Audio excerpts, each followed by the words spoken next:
नेहा, बायोमध्ये assertion reason question जो असतो त्याच्यामध्ये 2 ऑप्शन खूप कन्फ्यूज करणारे असतात. तर तिथं काय स्ट्रॅटेजी नेमकी अवलंबायला पाहिजे विद्यार्थ्यांनी?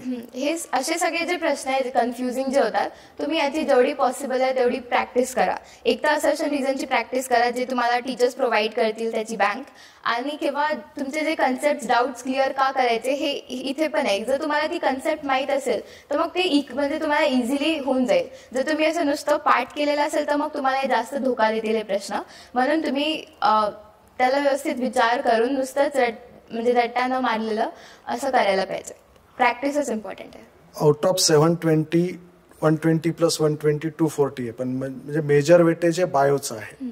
बायो, तर बायोच्या अभ्यासामध्ये नेमकं लक्ष लागत नसेल किंवा असं काही होत असेल तर अशा विद्यार्थ्यांना काय सल्ला देशील तू? तुम्हाला सगळ्यालाच लक्ष द्यावंच लागणार आहे. जर तुम्ही जे पण एम केलंय ते पाहिजे तर लक्ष द्यावंच लागेल. याला काही हेच नाही आहे. ओके, बरं नेहा, नीटच्या 2024 मध्ये प्रॅक्टिकल केमिस्ट्री हा नवीनच एक कन्सेप्ट आला होता आणि त्यावेळी तुम्ही त्याचा नेमका कसा अभ्यास केला?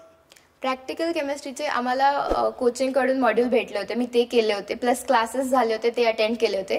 ते इनफ आहेत. पण तुम्ही आणि त्यांच्या ऑफिशियल NCERTच्या वेबसाईटवर त्यांनी NCERT अपलोड केलेली आहेत प्रॅक्टिकल केमिस्ट्रीची, जो पण न्यू सिलेबस आहे. जर तुमच्याकडे आता वेळ आहे आणि तुम्ही ते एकदा वाचलं तर सगळ्यात छान आहे, परफेक्ट तुमचं होऊन जाईल. किंवा कोचिंगचे मॉड्यूल पण त्याच्यासाठी इनफ आहेत.